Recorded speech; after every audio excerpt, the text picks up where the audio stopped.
কি অবস্থা ভাই? ভালো আছেন? ভালো নেই, ভালো নেই? তোমার আম্মু কোথায়? চলে গেছে। তোমাদের ফেলে চলে গেছে?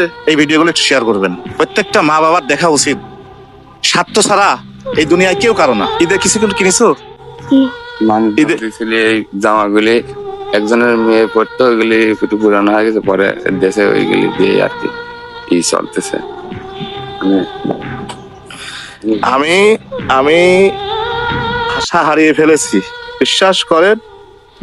আমি ভাষা হারিয়ে ফেলেছি এই কারণে, এই মেয়েটা এই ঝোলের মধ্যে পড়ে আছে। এই মেয়েটা মা চলে গেছে। এই যে একটা ঈদ আসতেছে, এই ভাইটা যদি আমাকে ফোন না দিত, বিশ্বাস করেন আমি জানতাম না। এর আগে আমরা যতটুকু পারছিলাম ওনাদেরকে সহযোগিতা করে গেছিলাম, কিন্তু মানুষ কত কষ্টে থাকে এইটা স্বয়ং মানে জমিনে না আসলে আপনারা বুঝতে পারবেন না। শহরের চার দেয়ালে বুঝতে পারবেন না এই মানুষের কান্না। আজকে তার এই মরণ ব্যাধি ক্যান্সার হওয়ার কারণে তার স্ত্রী তাকে ছেড়ে চলে গেছে, এটা তার কথা। এই দেখেন অপারেশন করেছে, দেখেন, এই দেখেন দেখেন দেখেন দেখেন কি অবস্থা এই মানুষটা। দেখেন ভাই, এই ভিডিও শেয়ার করবেন না, কোন ভিডিও শেয়ার করবেন?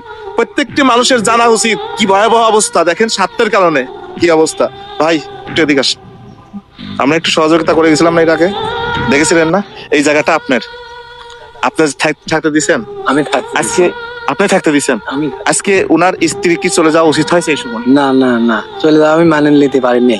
কারণ আমি ও যখন করেছিল তখন এসেছিল না, ঠিকই ছিল, কিন্তু ও যখন অসুস্থ মানে দেখলি কি যে আর আমার তো না স্বামী মারা যাবে, আমি কার সাথে সংসার করবো? ওর মতন এটা ফেলে চলে গেছে। আমি খুবই খারাপ করেছি, মানে খারাপ লাগেছে আমার। ভাই এই মানুষটার পাশে দাঁড়াবেন। আমার বাবাকে আপনারা বাঁচান, না হলে আমার বাবা মরে যাবে। আমি কার কাছে থাকবো? আমার বাবা চলে গেলে আমার মাও চলে গিয়েছে। আমার বাবা ক্যান্সার হয়েছে, আরো 3টা কেমো দেওয়া লাগবে। আমার মা চলে গিয়েছে, আমার বাবা ছাড়া কেউ নেই। আপনারা একটু সহযোগিতা করেন। ভাই এই ভিডিওটা এত পরিমাণ শেয়ার করবেন যেন প্রত্যেকটি মানুষের সামনে যায়, এবং সরকারি জায়গা থেকে যেন এই মানুষটাকে একটু সহযোগিতা করে, সরকারের পক্ষ থেকে যেন এই মানুষটাকে একটু সহযোগিতা করে এই মেয়েটার জন্য। এটা দেখে ভাই আমি আর ঠিক থাকতে পারলাম না। ভাই আপনি যদি কেউ সহযোগিতা করেছে, আপনার কোন নাম্বার আছে? যে নাম্বারটা বলুন। 01722341291। এই নাম্বারটা আমি এই নাম্বারটা কমেন্ট বক্সে দিয়ে দেবো। এই মানুষটাকে বাঁচান। মহিলা পারে ভাই, আমি 3 কেমন আপনার কাছে হাত জোর করতেছি। আমরা 3 কেমন হইলে পারে ডাক্তার কয়েছে যে আপনি আর 3 কেমন হইলে অল্প বয়স আপনি বেঁচে যাবেন। আমি 10টা কেমন